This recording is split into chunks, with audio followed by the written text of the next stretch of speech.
Good morning. Welcome to George Mason University School of Law. My name is Henry Butler. I'm the Dean of the Law School. I'm delighted to welcome you to this event of the Center for the Study of the Administrative State. I'm coming up on the end of my first year as Dean, and this is one of my proudest accomplishments, was to put together this center and get Naomi to take charge of it for us. And this has been a culmination of a year's worth of planning and research to get us to this point. We have a lot of centers here at the university, at the law school, and we like doing events, and we like this kind of pipeline process we've used here that Naomi will go into more detail with, but it involves commissioning papers, vetting those papers at a research roundtable. The idea is to make those papers a lot better and then have them be presented at this type of event. So it's really great to have you here for this. I'm delighted to confirm for all of you who haven't heard the news that on July 1, we will become Antonin Scalia Law School. We're really excited about that. It's going to be a game changer for us in terms of the resources that we have available to take our school onward and upward. So thank you very much for being here. Enjoy the conference. Take care. And here's Naomi.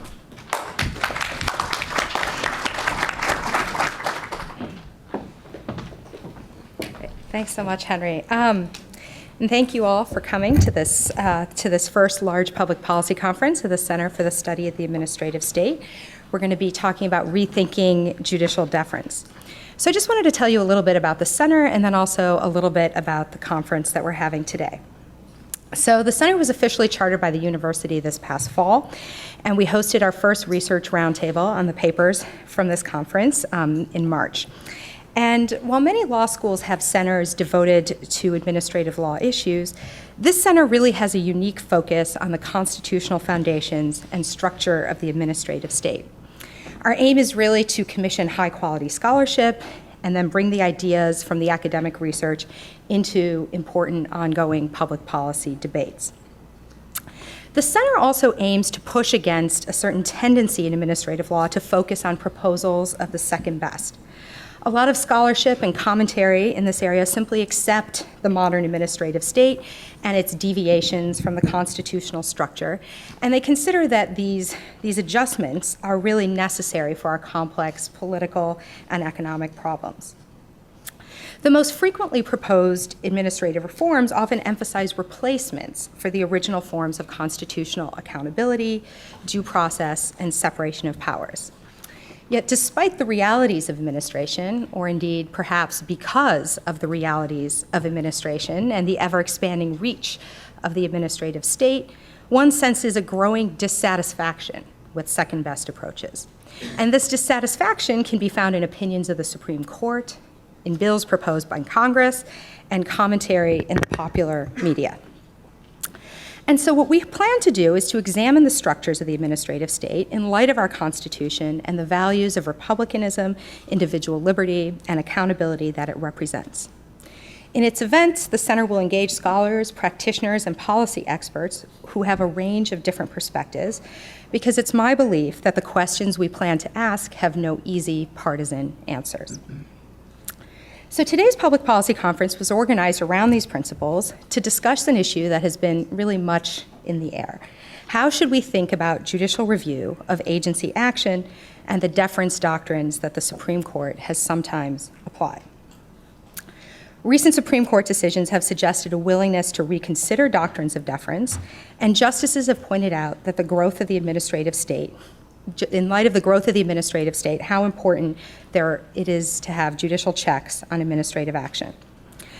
But as the court rethinks deference, substantial questions remain about the balance of power between Congress, the president, and the courts.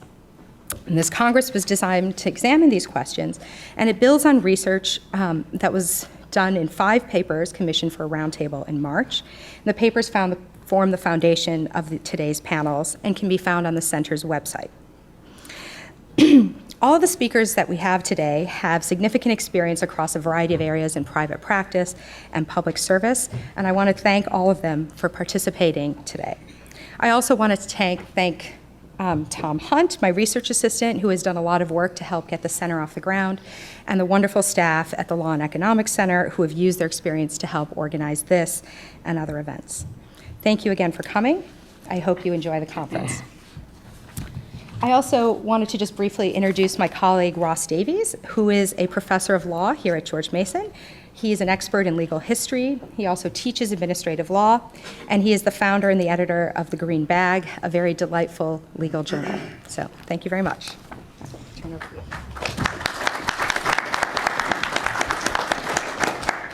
Good morning. We're starting with ancient times, I think, courtesy of Aditya Bamzai of the University of Virginia.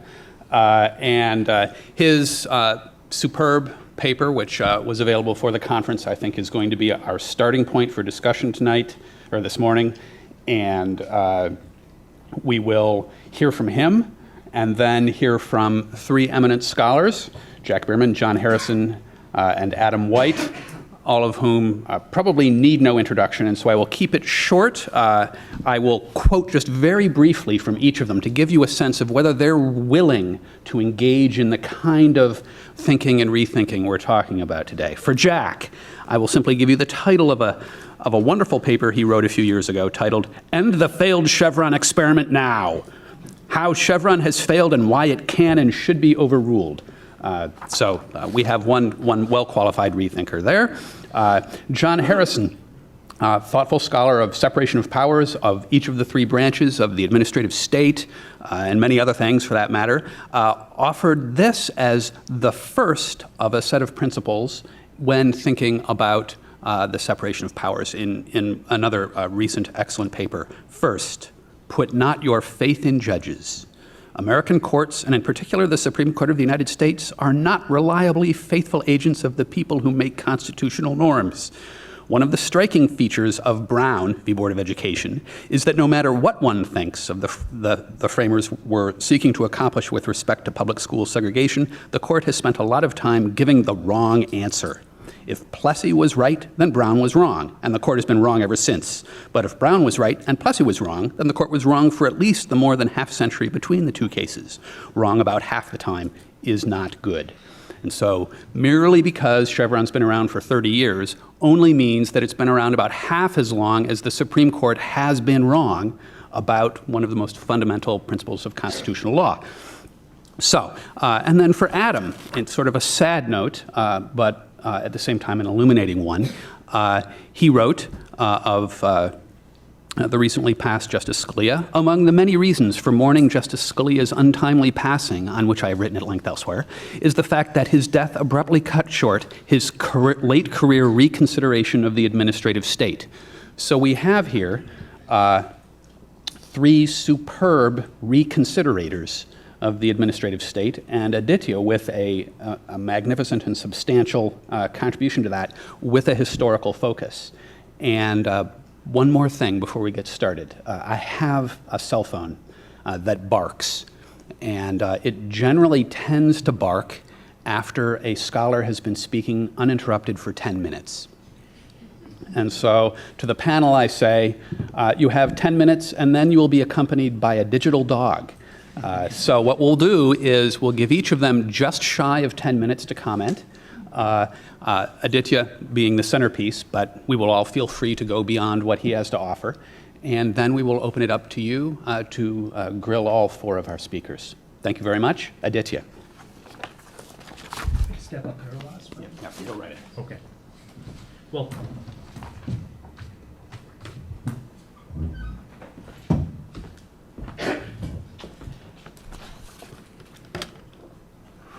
thanks, Ross, for the introduction, which actually perfectly sets me up as the relative Chevron moderate among the panel, and I think that's perfect because part of the talk is going to sound as though it's critical of the critics of Chevron, and I think it's meant to be that way because the right approach would be to try to understand precisely what's wrong with Chevron and what's wrong in some of the criticisms that have been levied against Chevron on the court, which in my view have been, in some respects, just not nuanced enough and need some additional thinking before the court decides to rethink this doctrine.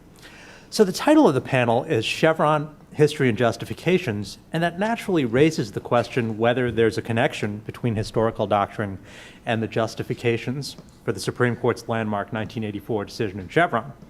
a decision that, notwithstanding subsequent nuances, established a generalized doctrine under which a reviewing court defers to an executive agency's reasonable interpretation of an ambiguous statutory provision. There's been a fair amount of debate since Chevron was decided 3 decades ago, and it's mostly occurred on a quite different ground, and that's whether the rule announced in that case appropriately strikes a balance between Article III courts and executive agencies.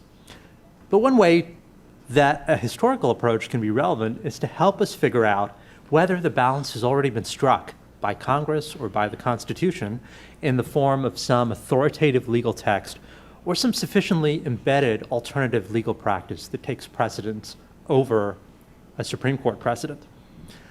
On the question of Chevron, broadly speaking, there are 2 legal texts on point.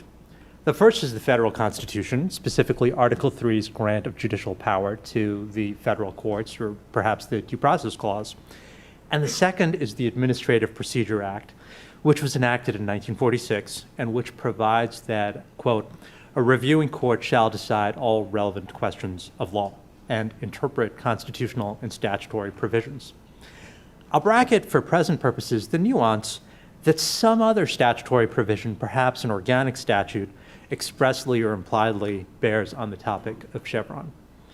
So let's start with the Constitution.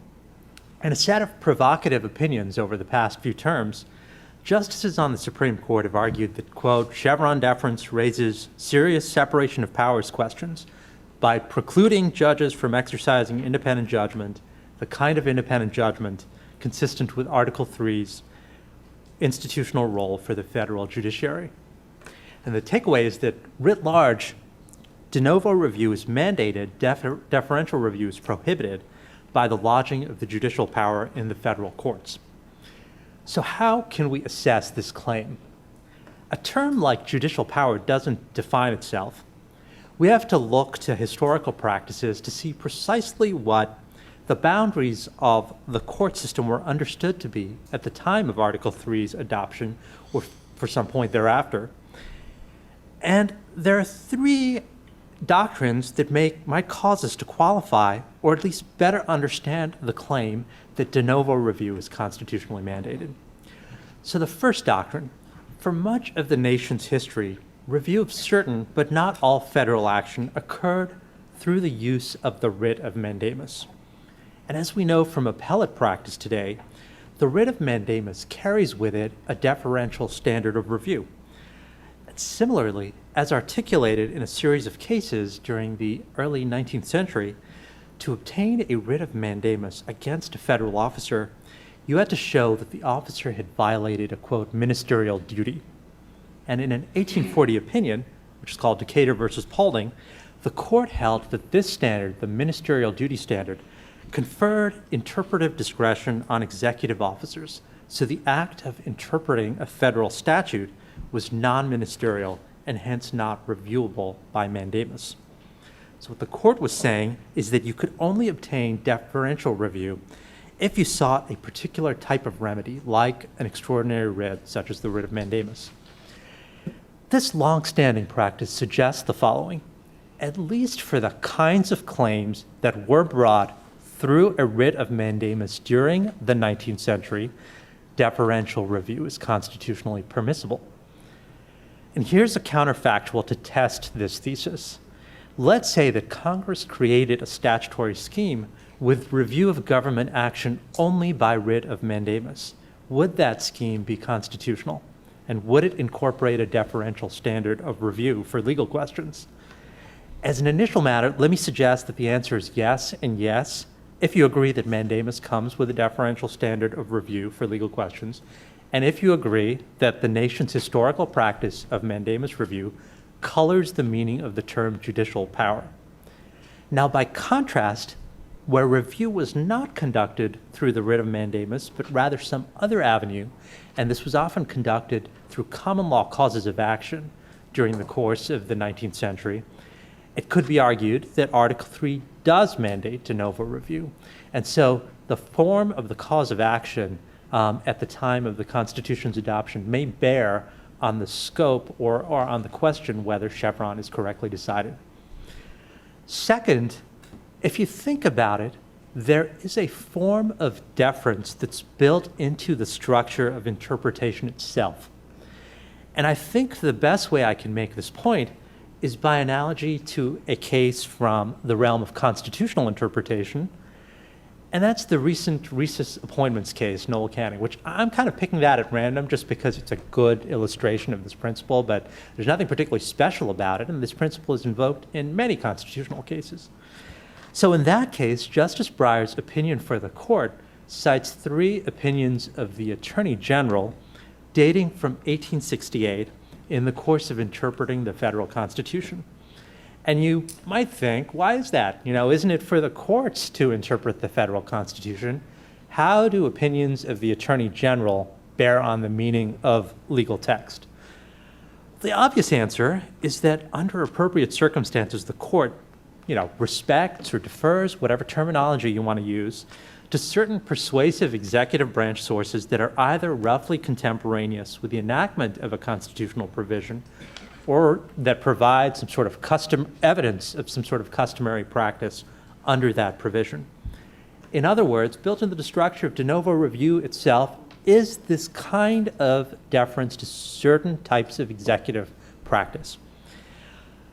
But notice the wrinkle. Justice Breyer invokes the customary executive branch interpretation to reject a present-day executive branch interpretation.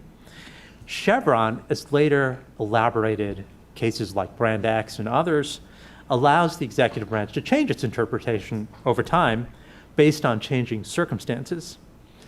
And in fact, if you look at Chevron itself, you'll find that the case cites a number of precedents dating back to the Marshall Court era as support for the rule that the court announces.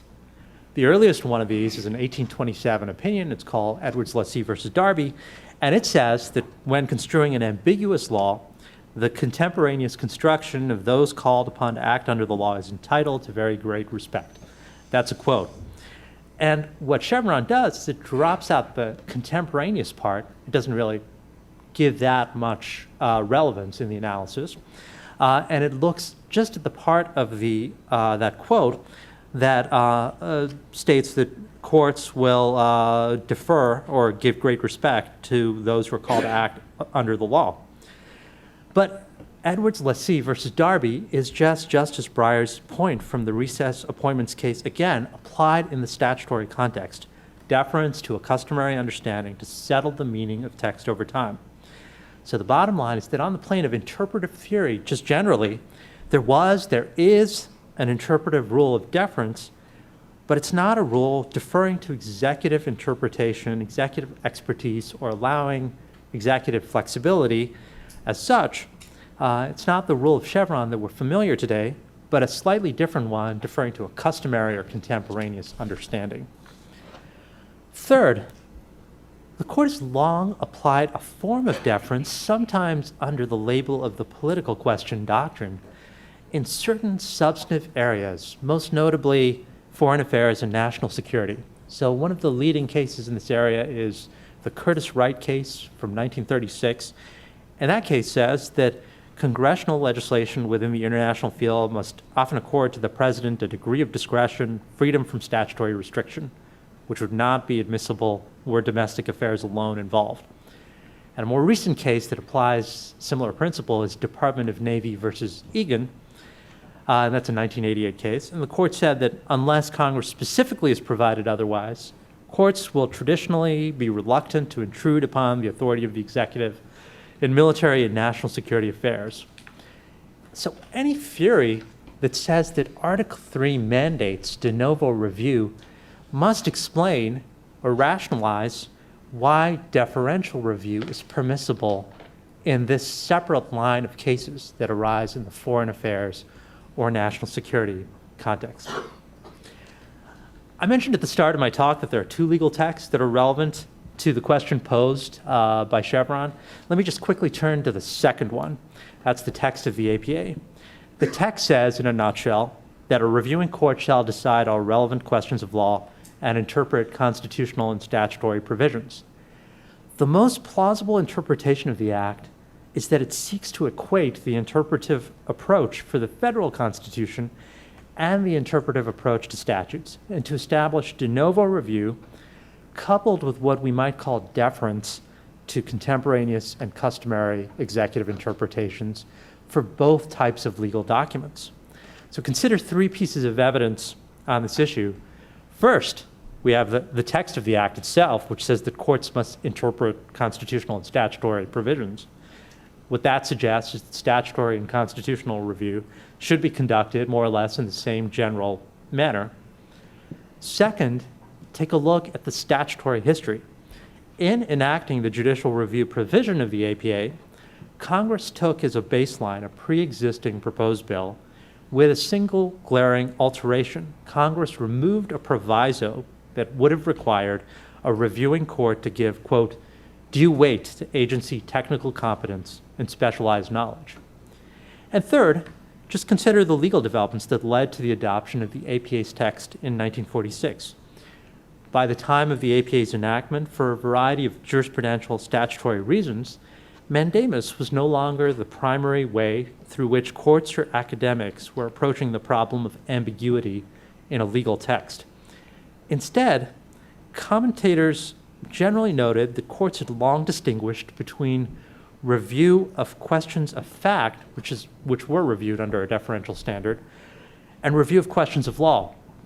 And in the 1940s, the Supreme Court, and these are in cases like Gray versus Powell or NLRB versus Hearst, which are sort of viewed as the foundational Chevron cases from the APA period, picked up on this theory, and they started to talk about judicial deference in terms of mixed questions of fact and law. And the most plausible interpretation of the relevant text of the APA, at least in my view, is that it sought to reject the Supreme Court's new line of cases from the 1940s and to revert to the status quo ante, which was, as I've mentioned, essentially de novo review coupled with a form of deference that occurs to customary and contemporaneous executive branch interpretations. And there's a lot to be said about these statutory case law developments, but I'll stop right there and I'll see what my co-panelists have to say on these issues. Thanks, Ross. Thank you, Aditya.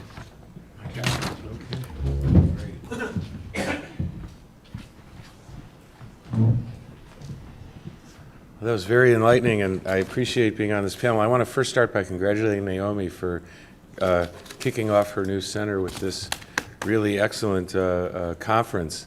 And myself excluded, she's shown a lot of great judgment in who she's invited to be on the panels, and I'm really, it's really an honor to be here with all these people. Now, I asked Naomi, because Aditya's paper is so good, I really didn't know what much I could say, and she said, well, you know, you're funny, you'll come up with something. So I thought about a joke that Ron Cass, sitting in the back, used to tell about deference, and something like the husband, of course, always defers to the wife, just without saying. But the wife defers to the husband after she has him properly trained to do the right thing in the first place. And that's sort of the way you can maybe think about courts and deferring to agencies. But anyway, maybe that wasn't that funny. But when Ron told it, it was when Ron told it, it was very funny. But Ron tells a better joke than I do. So, but of course, Aditya's papers are really interesting on the origins of deference. And I'm going to try to boil it down to a couple of things and try to just raise some questions about the relationship between deference and separation of powers. Because as Aditya says, originally there was mandamus, and the way to attack an official action was to seek a writ of mandamus against the official. There were also other writs like prohibition and certiorari, but basically these writs, in order to get a writ, you really had to show that that there was that the agency or the official violated a clear command. If they didn't violate a clear command, if they had any discretion at all, then the courts would not issue the writ of mandamus, so they would defer, basically. And but what Aditya points out is that when a legal issue came to the court in another form, if it wasn't an attack directly on the official, like if there was a common law action between two private parties or something, then the courts would construe the very same statutes de novo. And you could, I guess, come up with this odd circumstance where you allowed an agency to do something that was contrary to what the construction of the statute would be in a different legal setting. And I assume that at some point that precedent of what the statute meant would have to get converted to a clear legal duty, and maybe that's how you got more non-deferential review of what officials did. And to a certain extent, this is true today, right? Because when you have private actions where it's two private parties that are litigating over where the meaning of a federal statute is involved, the court will decide the issue de novo, although today also the agencies might pop up with an amicus brief, and the court might actually defer to, if there's an administering agency, the court might defer to the administering agency's views, even in a case between private parties. So it seems to me that there's a really interesting separation of powers question lurking beneath this that I want to get to in a couple of minutes. But you know, I as the title of the article that Ross recited illustrates, I agree that Chevron's been a complete mess. The law before Chevron was pretty much of a mess. And the question that I have now is whether, my reasons for attacking Chevron in that paper were sort of, number one, that it seemed inconsistent with the Administrative Procedure Act, which Aditya agrees with. And number two, that it also just was a mess as a matter of legal craft, that the case was a very poorly constructed and poorly applied decision procedure. And so just on the basis of legal craft, there could be something better. And what I'm not sure about is how much Aditya's analysis really depends on the fact that the courts have just completely stopped following the APA today in its injunction that courts decide all matters of law. And even in the arbitrary capricious standard, if you recall, it says that the court should set aside agency action that's arbitrary, capricious, an abuse of discretion, or otherwise not in accordance with law, which again is a pretty strong clue that the courts ought to be in charge of the law. And the idea that sort of the original meaning or original understanding of the APA has faded away, it's consistent across a lot of the different provisions of the APA. One example that I've written about in the past is the notice provision. And what's interesting is in many of those provisions, the courts have taken more power. They've sort of taken the bare words of the APA and added requirements. And so the Supreme Court reacted against this in the Vermont Yankee decision, but there's still a lot of areas where the courts are pretty creative in not deferring to agencies and seizing more power for themselves in terms of applying the procedural provisions of the APA. But maybe here in the substantive provision, they've gone the other way, and they've deferred. Now, I find it very interesting that Chevron right now has become such an issue, and also Seminole Rock or Auer deference.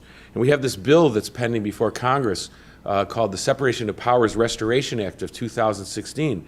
And all that bill does is in one sentence just basically overrules Chevron and says that all legal determinations on judicial review should be de novo. And I've testified at a couple hearings about this.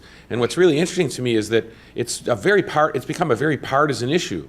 That it's sort of the Republicans want to get rid of Chevron, and the Democrats want to hang on to it and preserve it. And the ranking member asked me, "Do you really want to get rid of Chevron? I mean, what if it was a deregulation?" And I said, "Yeah, sure. That Chevron should go even in situations of deregulation." And he found that hard to believe because he's in the context in Congress. It's really become a very partisan issue. And I guess although Chevron originally was a conservative cause. If you recall, back when it was decided in 1984, it was deference to deregulatory action, and the attack on it, that it was a violation of separation of powers, was from the left, not from the right. So it's interesting how maybe after 8 years of agency action under President Obama, the perspective people have looks a little different. And the question I really have is, do people really want to get rid of any deference? As opposed to maybe a more moderate deference under Skidmore. And I think about the great gift that Chief Justice Roberts gave to the Obama administration in the King versus Burwell decision. In that decision, the court decided that it wasn't going to defer to the agency's reading that by the state meant also by the federal government, that it was actually going to take it out of the Chevron doctrine altogether and decide as a matter of statutory interpretation that it had only one meaning, which was that it was by the state also meant by the federal government. And what that means, of course, is that when President Trump comes in office, he can't change that. That's the only body that can change that view now is the Supreme Court of the United States by reversing their precedent, or of course Congress by repealing the Affordable Care Act, which at least one House of Congress likes to do periodically, but the other one doesn't seem to want to go along with it. So Justice Scalia, one of his big concerns about getting rid of deferential judicial review was that it would hamstring future administrations who might want to change the views of what the statutes are. And so if tomorrow the Separation of Powers Act of 2016 passed, and then President Trump gets elected and the Republicans maintain control of Congress, they're going to be hamstrung by a lot of these decisions. No more deference to the agencies, so they're going to be stuck with what the victories of the Obama administration over the last 8 years have been. And I'm not sure that that's what they really want. But let me just hone in on the separation of powers question now for the rest of my few minutes. So could Congress legislate back to the era when mandamus was the only way to review agency action? I mean, they could do that by just repealing the APA, right? Or maybe they could expand the scope of Section 701A1 by designating more and more administrative actions to be not subject to judicial review. Now, the APA also preserves mandamus explicitly, so if something's not reviewable under the APA, it could still potentially be subject to a mandamus action. Would that violate separation of powers? To just say the only remedy is mandamus now, and that means that there would be an enormous amount of deference to agency action. I'm not sure the answer to this. And I think on the one hand, if you go back to the tradition, if the biggest part of the tradition of judicial review was mandamus, where the agencies had all this discretion, then it seems to me that tradition stands in favor of Congress having this power and of having this extreme form of deference be consistent with separation of powers. It seems like if that's true, then Congress could take the lesser step. I know the greater doesn't always include the lesser, but Congress could take the lesser step of prescribing a deferential standard of review of legal decisions, something between the mandamus standard and full de novo review. And that's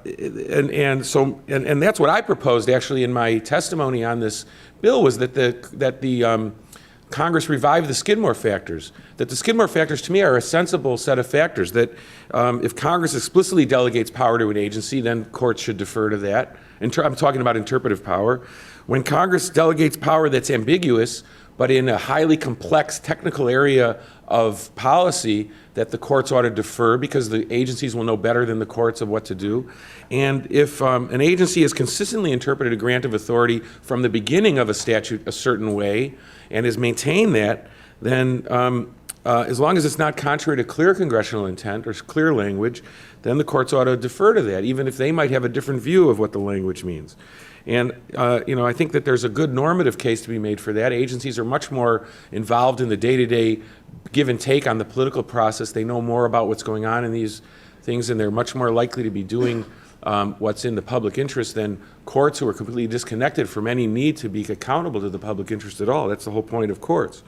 So the question, again, could everything be boiled back down to mandamus and be consistent with separation of powers? Now, the answer to that may be no. And it may be no because it may be that there were always other ways to test the legality of an agency's action outside of the mandamus. And that is when the agency actually came after you, wanted to take your property, wanted to void your contract. Maybe there always was a common law cause of action against the federal official to say, you don't have any right to do that to me. Right? So you could use it as a defense to some action that the official was trying to take against you, or maybe as an affirmative act to affirmative action like a Bivens kind of action, sort of like the ability to bring a case like the Steele seizure case, is that constitutionally required as a matter of separation of powers, that there has to be a way to test whether an agency has power to do something. In other words, you should always be able to somehow make a claim of ultra vires from what an agency wants to do to you, and that has to be done de novo. That's the question. I'm not sure the answer. I don't think this question has ever been really clearly answered. I did a little bit of research and found it's very difficult to come up with any sort of constitutional right to judicial review. But if federal officials were subject to common law actions where their federal defensive authority would be tested without deference, then perhaps that shows that there is some sort of separation of powers notion that protects the ability to get a de novo review of the power of an agent to take action against you. So basically the idea is that there is a constitutional right to non-deferential judicial review of official action, that Section 706 of the APA as written, not as interpreted, is constitutionally required to legitimize the administrative state.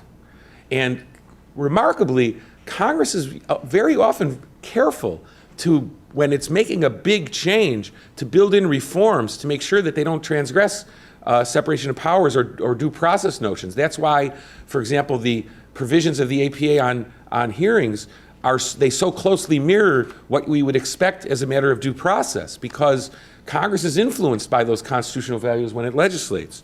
So, I think that maybe it's not usually a conservative view, but I think any good libertarian should favor a judicial remedy for unauthorized official infringement of any sort of common law protected property or contract rights. Thank you. Thank you, Jack.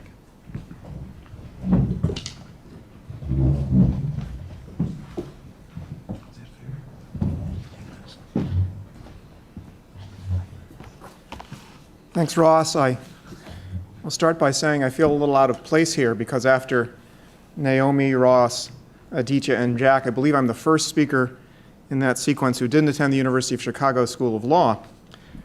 My constitutional law teacher did go to Chicago, and at Chicago, he was a student of William Winslow Crosky, who concluded his great work, Politics and the Constitution of in the History of the United States, by saying that in its role as chief guardian and expositor of the Constitution, the history of the Supreme Court of the United States has been pervasively one of failure. The court has done that which it ought not to have done. It has not done that which it ought to have done. And further to continue with the words of the Book of Common Prayer, said Crosky, there has been no health in it. So anything I said by way of criticizing the Supreme Court was, in Naomi's terms, second best compared to Crosky. I have 2.5 observations. The first one is going to be the half observation, and it is quite brief because I'm sure a lot of you have read Aditya's paper. And I want to say that one of the things that has always puzzled me about Chevron and the way, in particular, the DC Circuit applies Chevron is how are they distinguishing between exercises of granted legislative type policy-making discretion and the interpretation of statutes. And one of the really interesting historical stories that Aditya tells is, well, a source of that confusion is an area in which those two overlap. What back in the day were called mixed questions of law, in fact, where an agency is doing something a great deal like what a jury does, taking a quite general concept, like a jury takes negligence, applying it to particular facts, but doing so by creating some intermediate level generalization, but not as general as and abstract as the concept of negligence itself, and saying authoritatively, that is what it means. If an agency can do that in a number of cases, it can, in effect, make law and interpret in the process of application. That's a context, and again, Aditya talks about it, in which those two functions, application and interpretation, come together, and the exercise of substantive policy discretion and interpretation are going on at the same time, and so maybe there is a substantial area of overlap. The second observation is that my own way of thinking, this is just the introduction to the second observation, my own way of thinking about the way the court should think about questions like Chevron is, well, Congress passes statutes. The statutes do give agencies a substantial amount of discretion, often discretion to create something like regulation that looks like law. But that discretion is bounded by the statutes, and so there is a statutory construction function that is basically for the courts There is an exercise of discretion function that is basically for the agencies, and those two should be kept separate. And to the extent that it runs them together, there is a problem with Chevron. I think that's a way where a lot of the current critics, a way in which a lot of current critics of Chevron think. I want to say that I think one of the grounds of Chevron itself, and of people who may or may not support it but think differently about the problem, is to say that this attempt to distinguish statutory construction from the exercise of policy discretion is bunk. Don't you know that courts make policy when they construe statutes? And to the extent that you think that, well, I think this part's true, courts make policy when they construe statutes, and the second part is the big methodological question, and if you think that the really fundamental point is that agencies are supposed to be making policy and courts are not, then you might well think that whatever the categories are, the formalistic categories are, is it statutory construction, is it an exercise of regulatory discretion, you might well think that the really important thing to do is to make sure that if discretion is going to be exercised, it be exercised by the agencies and not by the courts, whether it's called statutory construction or not. And I think that kind of realistic, one might say, thinking about what's really going on in statutory interpretation underlies Chevron, can be seen in Justice Stevens' opinion in Chevron, is the grounds of a lot of way of thinking about this problem. And it is just an inconsistent way of thinking about the role of the courts with the one that says statutory construction is what the courts do, the exercise of discretion is what the agencies do. My last observation, and the one that I think is most important and most interesting, has to do with the idea that Justice Thomas has recently raised, that Chevron is constitutionally problematic because the constitutional role of the judiciary is to, there's a case on this, say what the law is. That is to say, interpret applicable statutes.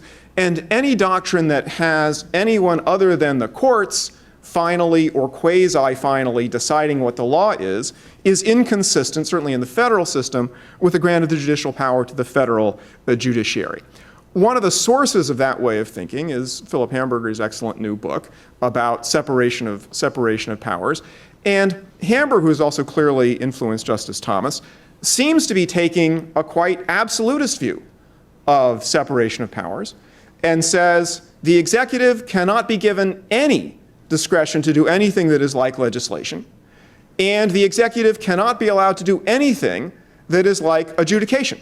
So the executive can't have any quasi-legislative power, it can't have any quasi-judicial power, it can't have any finality whatsoever in an adjudicatory type proceeding. Everything, fact and law, would have to be reconsidered de novo, except, and here comes in a fundamental historical fact, and maybe a fundamental fact about the way the American system of separation of powers works, says Hamburger, except everything I said about the special role of the courts in the constitutional system is true with respect to private rights.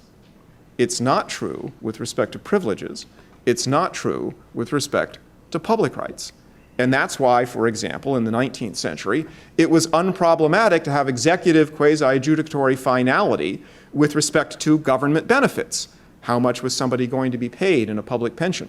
That was okay and didn't have to be subject to any judicial review because the public pension was a privilege and not a right, and the distinctive role of the courts was to adjudicate with respect to rights and not with respect to privileges. That principle is of enormous importance in understanding everything that went on with respect to separation of powers in the 19th century. And one thing that is especially important to see in the Chevron context is the distinction between rights and privileges is not just about quasi-adjudicatory situations, for example, public pensions, but it also has powerful implications for what we think of as regulation and the grant of quasi-legislative regulatory authority. One of the issues that Hamburger has to deal with in his book when he says executive agencies can't be given any discretion whatsoever that would enable them to do something that is like legislation is early examples in which executive agencies were given discretion. And a classic example of that from the very beginning, the essentially limitless discretion that was given to the president and executive officers with respect to the Indian trade. They were allowed to license the Indian trade, and grant licenses to the Indian trade on any terms they wanted. That amounted to an exercise of legislative power.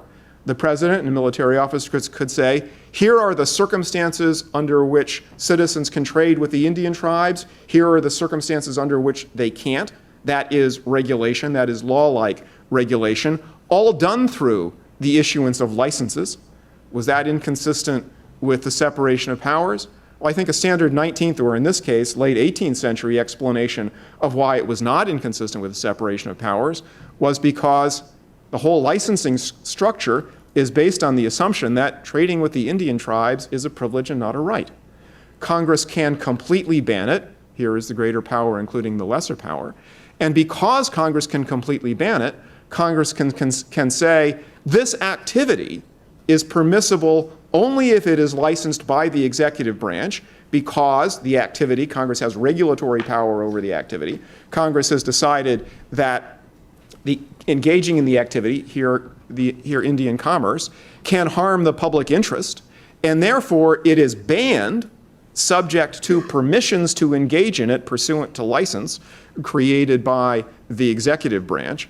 That's a mode of using a congressional regulatory power that then creates a very broad legislative type power in the executive that operates entirely consistently with the principle that rights and privileges are what really matters when it comes to the difference here between legislative and executive power, as opposed to in the adjudicatory case, the distinction between executive and judicial power.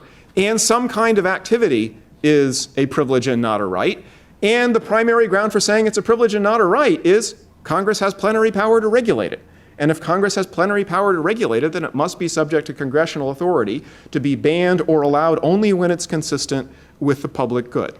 So the grants of regulatory authority to Congress in the Constitution, which are now seen as a lot broader than they were in the 19th century, can be seen quite readily in 19th century and 18th century terms as grants of power to Congress to move the line between public and private rights, and by moving the line between public and private rights, move the incidence of the federal separation of powers. If you think that the distinctive role of the judiciary, the situations in which the judiciary is to say what the law is specifically with respect to private rights and not with respect to privileges, then when Congress, using one of its regulatory powers here or its fiscal powers when it takes tax money and creates the other kind of public benefit, the other kind of privilege, Congress, by sliding that line, can then change the separation of, in effect, change the separation of powers and create both executive adjudication and executive legislation or regulation as we now know it. And if that is true, if the distinctive role of the judiciary is specifically to protect private rights, and Congress can decide what is a private right and what is a privilege, and use that in creating systems of regulation, systems of licensing, systems of executive authority, then Chevron is not constitutionally problematic.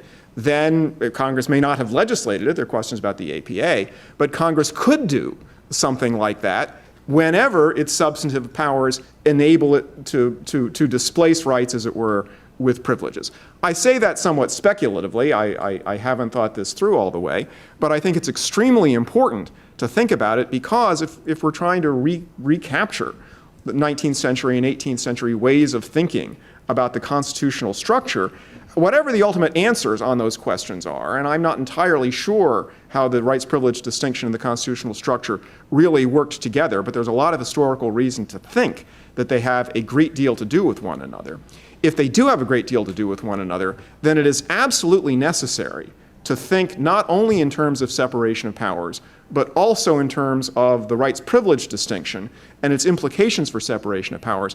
The thought I'll close with is, I've talked a little bit about legal realism, saying maybe there's a form of legal realism, realistic thinking that underlines Chevron. One piece of legal realism is to say all substantive constitutional law is really structural, because any time some area of government decision-making, say the First Amendment or the Equal Protection Clause, is said to be subject to a constitutional rule, What's really going on is that means the courts are going to make policy about it. All substantive constitutional law is structural. The possibility that I want to raise, and as I say, I think it is historically well-grounded and of enormous importance to this problem, is the possibility that all structural constitutional rules are substantive. Thanks. Thank you, John.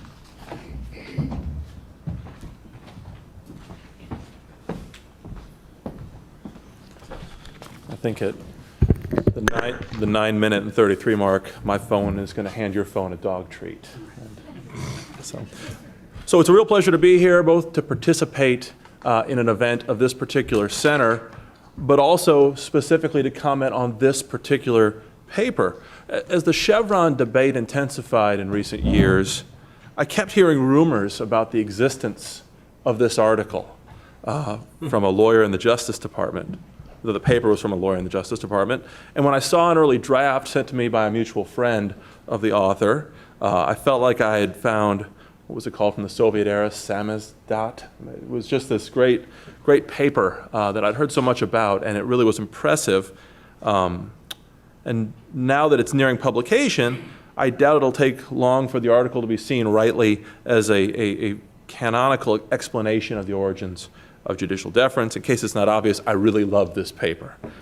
It makes clear the original American conventions of statutory interpretation in the administrative context, contemporaneous understanding, and customary understanding, as Aditya said.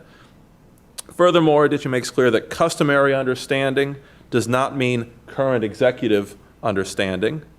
To acknowledge customary interpretation doesn't mean to apply Chevron.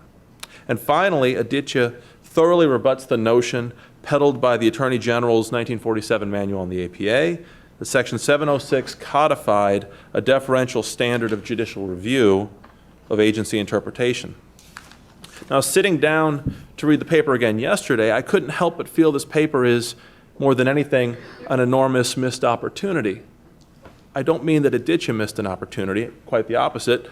I mean that Justice Scalia's untimely passing prevents this paper from achieving what I think it would have achieved were he still with us. This paper could have done to Chevron what John Manning's famous paper did to our deference. It would have removed, I think, the last impediment to Justice Scalia dramatically changing his long-held position on the issue of Chevron deference. Scalia seemed ready to move on Chevron. In the months or year before his passing, he repeatedly told people, I'm told, that he was ready to reform Chevron. And he hinted at it at Perez, with the caveat that even if Chevron isn't rooted in the APA, at least it's rooted in historical practice. This paper may well have convinced Justice Scalia to reject even that last justification for Chevron. What a tantalizing thought, what a shame we'll never know for sure. Now, in case it isn't obvious by now, I'm no great fan of Chevron. To be honest, I'm pretty ambivalent about it. It has flaws, but then again, sometimes the devil you know is better than the devil you don't. Or if Jack is telling a bad joke, I'll tell one. Two women are having a friendly chat. One asks the other, so how's your husband? The other one responds, well, compared to what?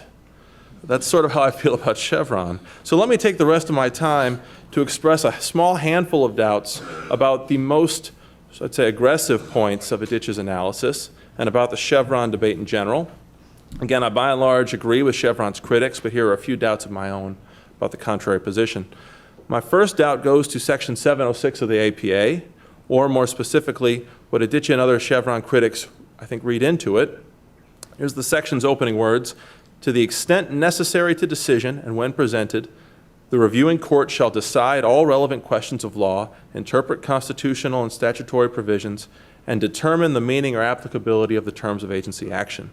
So as we've noted, the key words here are the reviewing court shall decide all relevant questions of law, interpret constitutional and statutory provisions. Chevron's critics point to this and infer that this requires the courts to decide questions of law without deference, not just to interpret statutory provisions, but to interpret them de novo. That may well be right, but I don't think it's obviously right. When a court decides legal questions by applying a deference doctrine, they're still deciding. When a court interprets a statute by placing significant weight on an agency's own interpretation, the court is still interpreting the statute, especially when they do so subject to the limits, maybe meager limits, imposed by Chevron Step 1 and Step 2. And I think Chevron itself made this very point. We often refer to Chevron's footnote 9, the end of it, for the proposition that in Chevron step 1, you apply the traditional tools of statutory construction to ascertain whether Congress had a specific intent. But footnote 9's first sentence is also important. The court says, the judiciary is the final authority on issues of statutory construction and must reject administrative constructions which are contrary to clear congressional intent. Let me repeat. They said the judiciary is the final authority on issues of statutory construction. Even in applying and formulating this Chevron framework, the court still saw itself as the final authority. Let me offer an analogy. Aditya's paper notes parallels between statutory interpretation and constitutional interpretation. Well, when the court reviews not a regulation's compliance with the statute, but a statute's compliance with the Constitution, the courts are often deferential to Congress, say in the Commerce Clause context. When the court decides such a case by applying canons of construction or other tools that are deferential to Congress, is the court no longer deciding the issue or interpreting the statutory provision? I'd say they are. Aditya observes that Congress knew how to specify a more deferential standard of review, but didn't. But by the same token, Congress, in crafting the APA, could have expressly rejected the deferential approach employed by the Supreme Court in the cases immediately preceding the APA. Congress didn't do it, or at least it didn't do so explicitly. We can parse the APA's legislative history and conclude that this is what Congress meant or intended, but as Aditya concedes, such inquiries into legislative history are rather dangerous, especially for textualists. So let me put this point bluntly. Throughout the paper, we see references to judges' duty to exercise independent judgment in statutory interpretation. But what if the courts exercise independent judgment by independently deciding to use Chevron's two-step framework to decide whether the agency's interpretation is not in accordance with law? I'm simply not convinced that the Section 706 categorically forbids this, which is precisely why I'm pleased to see that Congress is proposing to amend the APA to expressly say what Aditya and others believe the APA already implies. And so far, I've only discussed one statute, the APA. As Aditya and others observe, Chevron doesn't even mention the APA. If anything, Chevron seems rooted in or responsive to the substantive statutes that followed the APA, and largely the statutes that largely reshaped the very nature of the modern administrative state. The Clean Air Act and other similar statutes of the 20th century that radically reoriented the work of federal agencies, as Chris DeMuth, who's here today and speaks on the next panel, has stated eloquently in recent articles. If we're discussing the origins of Chevron deference and not merely deference in general, we really do need to focus on that history. When Aditya said he's bracketing these statutes, I thought of the line from Jaws, you're going to need a bigger bracket. You're really taking away, I think, what animated Chevron in the first place. This is why I return again and again to Justice Scalia's famous 1989 article in the Duke Law Journal, where he stressed that Chevron deference and its presumption regarding Chevron's intent truly was a creature of its times. Surely, he said, it is a more rational presumption today than it would have been 30 years ago, which explains the change in the law. Broad delegation to the executive is the hallmark of the modern administrative state. That's Scalia's lines. And he closed that essay in similar terms. Quote, I tend to think, however, in the long run, Chevron will endure and be given its full scope, not so much because it represents a rule that's easier to follow and thus easier to predict, though that is true enough, but because it more accurately reflects the reality of government and thus more adequately serves its needs. Scalia was making a practical prudential judgment. He may have recently decided that those presumptions were no longer tenable, but he certainly saw them as animating or justifying Chevron deference in the first instance.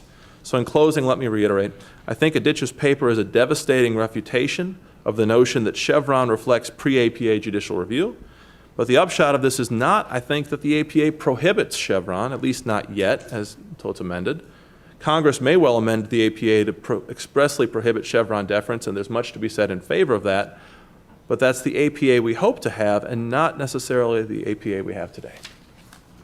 Thank you, Adam. And now, questions.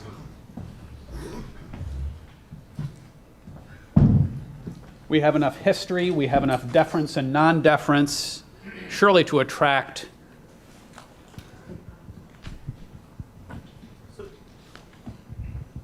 So you were talking about mandamus as the primary way that they were adjudicating these actions. But in that case, the courts are compelling executive action. It makes sense to have deference in those cases. Otherwise, the judiciary would be running the executive branch if you had no deference.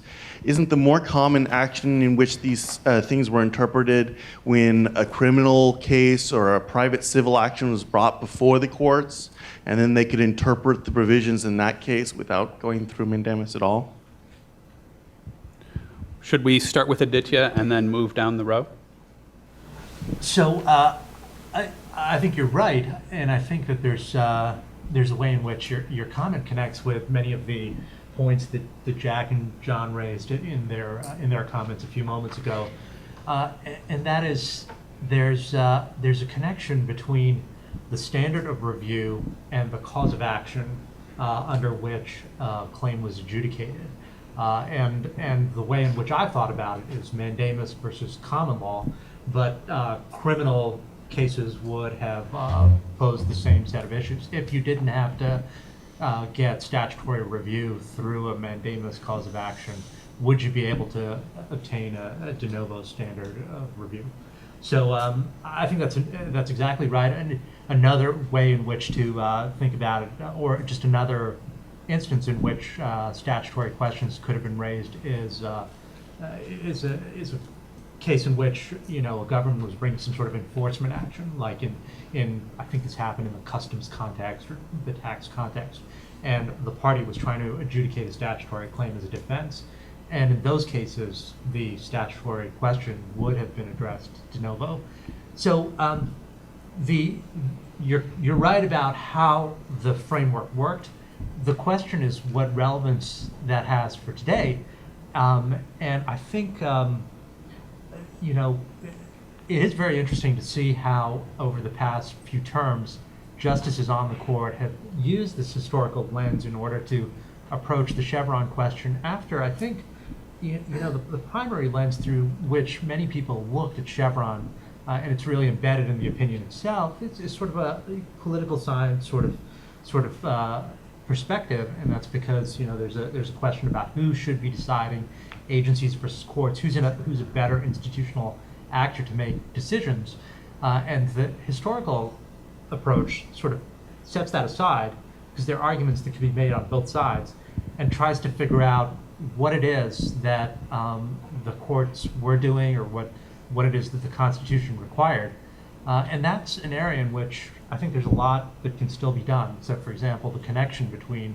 constitutionally compelled remedies, the rights privilege distinction, and standard of review. That's something that hasn't been fully explored and kind of needs to be before the court really goes down the path of figuring out whether there's a need to change the Chevron doctrine.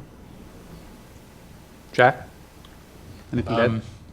Yeah, I'm not sure because there also were other writs like prohibition and certiorari where official action could be brought to court for challenge.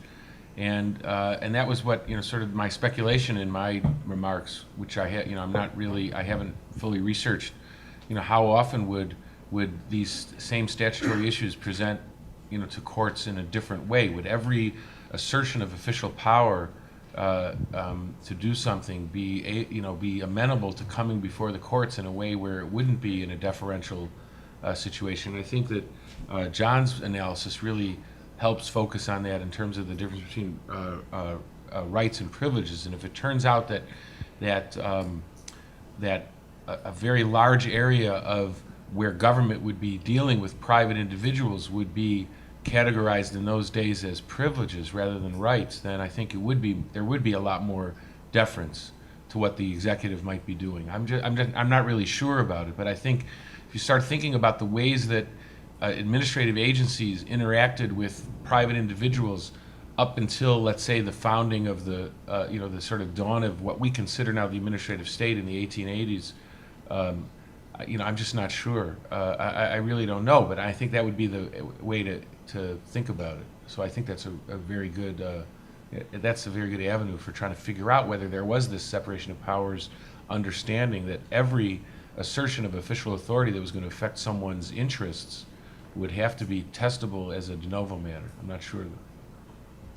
Yeah, I'd say, I think unsurprisingly, like the person who takes gin whenever he has a cold because he takes gin for everything. I'm going to say that rights and privileges are a large part of the answer there. I think it's important to see with respect to the remedies, for example, the difference between mandamus and an officer suit normally based in the 19th century on some private law kind of claim. That underlying the remedial distinction, I think, generally is the distinction between rights and privileges. And as Jack just said, typically, not always, but typically, mandamus was likely to be a remedy for the acquisition of a privilege. Decatur against Paulding, Susan Decatur was trying to get a pension voted for her late husband by Congress. That's a privilege. She had mandamus as her remedy. Whereas in the situation where the private person said, the government affirmatively invaded my right and brought an officer suit, a tort proceeding against the officer personally, that remedy is normally to vindicate a private right. So rights and privileges are going to explain a lot, and explain a lot having to do with the remedies, but I think it's the distinction between rights and privileges that is more fundamental. Those are great. I can't improve on that. Next question. My name's Elaine Middleman. I'm an attorney. This may not really be on point, but when you talked about the Egan case and national security cases that really are not subject to review, I wonder if that's valid, because I think the Egan says there's no right to security clearance, but the whole area of national security now is so important to our country, and some of the rationale that the agency has more expertise, even though they really, in my opinion, not using any expertise on these security clearance procedures. I think that the judiciary needs to be involved in that, and certainly there are individuals hurt by the failure of the judiciary to have any say in overseeing what's happening in the national security area. So there's a question about whether those cases were correctly decided, and that's something that we could have a debate about. I guess what I wanted to point out in that part of my remarks is that there is this long-standing and slightly more cabin doctrine about deference to the executive branch in a certain discrete area, and that's the foreign affairs and national security area. And so if you wanted to argue that Article 3 or even the APA requires some sort of de novo review, then either you'd have to argue that those cases were wrongly decided as well, or alternatively that they are some other body of law that can be explained under some other different theory, and that is that there's been a long-standing tradition of deference in those specific contexts, and whether in the facts, under the facts of the Egan case and security clearances and things like that, there should or should not have been deference. I guess that's something that, at least for right now, I'm agnostic about. It's more a question of how to explain the intuition that there should be de novo review under Article 3 versus these long-standing practices of having deference in particular contexts. I would just add that in Justice Scalia's dissent in Webster versus Doe is a great discussion of areas that are traditionally were committed to agency discretion, so that there wouldn't be judicial review. And that his view in that dissent was adopted by the court in a case called Lincoln versus Vigil, which said that there was a tradition of not reviewing the allocation of funds in a lump sum appropriation. And of course, the authority that the court cited for that tradition was a 1975 ruling by the Comptroller General, which is my law school training tells me that doesn't really establish a tradition. There was no such tradition, which the Supreme Court creates whatever traditions it thinks are expedient for determining the outcome of the particular case before it. But I think that the root of the idea is that, at least normatively, it's acceptable if you have a claim that there's a long-standing tradition of deference, then you can defer. A little bit more with the same theme. Egan raises the question, is a security clearance a right or a privilege? Justice Scalia in Webster against Doe in dissent was fine with executive finality on the resolution even of constitutional questions because the interest at stake was public employment, which he saw as a privilege and not a right. In that regard, let me mention Charlie Reich and the new property and the ferment in the 1960s and 1970s about rethinking the rights-privilege distinction, Goldberg against Kelly, fundamental cases about the welfare state. We talk sometimes about the regulatory welfare state. Both the regulatory side and the welfare side raise separation of powers questions and to some extent pivot on the way to treat or not to treat the distinction between rights and privileges. And so a lot of what happened during the formation of sort of modern administrative law doctrine, including the administrative law doctrine about adjudications with respect to welfare, for example, naturally also turns on the rights privilege distinction.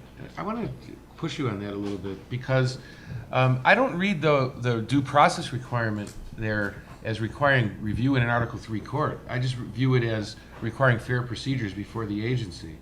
So that I think it's a different question. Maybe I'm wrong about that, but the whole new property idea just says that the agency has to give you fair procedures. It doesn't, so that there's a difference between sort of due process and separation of powers in that. And then the Article III ideas are about that for private rights, you have to get the Article III requires that there be a hearing available in an Article III court. And I think one of the important things, of course, is that separation of powers in our system, there is no separation of powers clause. There's no general separation of powers doctrine. What there is the application of different specific provisions of the Constitution, which overall result in a version of separation of powers that we have. And I think that's where Article III comes in, is that in the private rights area, you have to give you have to have an Article III tribunal make the final decision. Only an Article III court can issue a final decision in a matter of private rights. But in terms of public rights like that, I don't think it's a separation of powers entitlement to go to Article III court. I think not. There's a lot to that. One of the really interesting things that happened in the 20th century, mainly under the rubric of procedural due process, is the 19th century quite sharp distinction between rights and privileges. Rights had to be in court, and privileges could be completely decided by the executive with any procedure that Congress wanted. One of the ways that the Supreme Court in the mid and late 20th century responded to the growth of the welfare state was to create something like an intermediate category where there are these interests that are kind of rights and kind of privileges, like Social Security, and their compromise position, and again, this is blurring a line that was a lot sharper in the 19th century, their compromise position is to say, yes, there can be substantial finality in the executive branch, provided the executive branch uses certain procedures. So provided the executive branch is made to look more like the courts. Not surprisingly, as the line between rights and privileges gets blurred, the separation of powers principles get blurred too. Your mention of the national security cases actually reminds me of a broader point that I think is worth noting in this debate about the reexamination of deference. In the national security cases of the Bush administration, the Gitmo cases and everything, you had the proponents of the Bush administration looking at cases like ex parte Quirin and these other World War II cases and saying, this is all settled doctrine. The cases are clear, the law is black letter. It's obvious that what we're doing is on the right side of the law. And the Supreme Court, for better or for worse, I'd say for worse, looked at those precedents and said, no, we're going to look more critically at what was animating those precedents. And we don't think the conventional wisdom is right. And furthermore, we think the contemporary context in which we're deciding today's cases is just a fundamentally different world. I actually think that's what's happening right now in the debates over Chevron. It's really interesting to watch administrative law professors, by and large, not the folks I get to speak with today, but by and large, administrative law professors looking at these cases and saying, what's happening here? The law is settled, it's obvious. These are all easy cases. Why is it that Philip Hamburger is writing this book? Why is it that Justice Thomas is writing these ludicrous dissents? And I think what they are missing is what proponents of the Bush administration's national security law cases were missing back then. That what's happening right now is a much more critical reexamination of old precedents, exemplified by this article.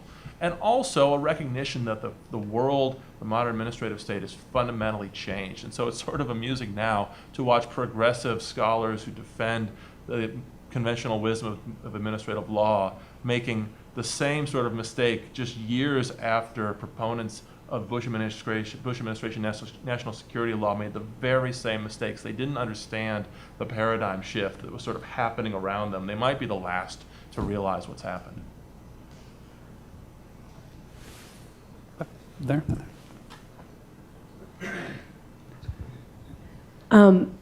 Quick question. So if you believe that Lochner v. New York was wrongly decided, then could you please explain why you think that viewpoint is compatible with thinking that Chevron deference is incorrect, especially in terms of democratic accountability? Agencies, I understand, are not elected, but neither are judges, and agencies tend to change with the administration. That is my question. Aditya? So, a couple of thoughts on that. The first is, as to Lochner itself, I don't know if the paper really implicates that doctrine. That's, just a separate set of issues, and you can either agree or disagree with Lochner and hold a position on whether Chevron was correctly or rightly decided. So I don't think Lochner is cited in the paper at all. So I don't really have a position on that case. But as to the democratic accountability argument, I mean, I think that's it's an interesting one. It's one of the important bases, obviously, for the Chevron decision itself. And I guess I've always felt a little bit cold when reading that part of the opinion and seeing the scholarly debates in that area. Not that they're not important, but the part that leaves me a little cold is that we live in a society where everyone agrees that there's an appropriate balance between courts and agencies, the executive branch. There's some balance to be struck between the two, and the question is, where's the line? And to invoke democratic accountability, or the courts as a counterweight in a case is sort of like a policy or fundamental separation of powers argument, ignores that there's a competing interest, that for every action, there's a reaction in a way to invoke Newtonian physics, and so the question is, where's the balance, and can we figure out that balance by just relying on the policy arguments, or do we have to look at some other set of sources? And that's why I've never found the democratic legitimacy or accountability argument really convincing. I would just say that Lochner and Chevron are two totally different judicial stances. That Lochner was basically judges. It was sort of like the Roe versus Wade for economics, right? If you agree with Lochner, then in the economic area, then at least the methodology of Roe versus Wade is legitimate, because it's basically judges taking their own political preferences and imposing them as a matter of constitutional law using a vague constitutional standard. Chevron was, I think, if anything, it's an effort to maybe it's a failed effort to come up with a rational deference standard. I think that the problem with Chevron, to me, is much less about separation of powers, although people did raise separation of powers as an objection to Chevron right when it was decided. Clark Bice, I think, did, for example, administrative law person at BU and Harvard. But I think that that there is it seems to me that it's not inconsistent, at least, with sort of normal understandings of judicial behavior to have some level of deference to what administrative agencies say the law means. Whereas I think it is contrary to proper judicial behavior to decide that the due process clause means things like, no wage and hour regulation, not too high punitive damages, no regulation on abortion, and all the other things that they've plugged in, all the other political preferences they've plugged in as a matter of due process. John, Adam, anything to add? I'd add something. I actually think that the point about Republican self-government is extremely important. A lot of my view of the Chevron debate is colored by Madison's line that the Constitution reflects Republican remedies to the ills most incident to Republican government. And so I think it's very important to figure out how self-government plays into this, and how you not necessarily strike a balance between the rule of law and Republican self-government, but how do you achieve both? And not to sound like a one-trick pony, but this is where I think, again, Scalia's approach was so important. Scalia was stressing that he didn't care so much about what Congress specifically intended. He didn't care so much about that. What he was looking for was a framework that put the accountability back on Congress, that aligned the incentives to Congress to write statutes that would give clear guidance as to what it wanted to do. And so that's how I think you strike this balance. And thinking about Chevron and what should replace it, it's how do you create a framework that's, the point isn't courts and the point isn't the agencies, the point is Congress. And how do you get Congress to give clear instructions to agencies and courts? And that's how I think this, I mean, Scalia, he opposed Lochner, and I think it's fair to say he probably opposed what the D.C. Circuit was doing in the 70s for the same reason in administrative law, right? The overbearing decisions of the D.C. Circuit that resulted in Vermont Yankee, State Farm, Chevron, all of that, I think that reflected the same instincts that motivated Scalia's criticism of Lochner. Yeah, I want to agree with what Adam just said about the centrality of thinking about Congress here. Because even if you think that the really important axis is between policymaking and not policymaking, and that the distinction between statutory construction and the exercise of officially granted discretionary authority is just bunk. Even if you think that, then I think it's still true that Congress is allowed to write statutes that in effect call for some policymaking by the courts.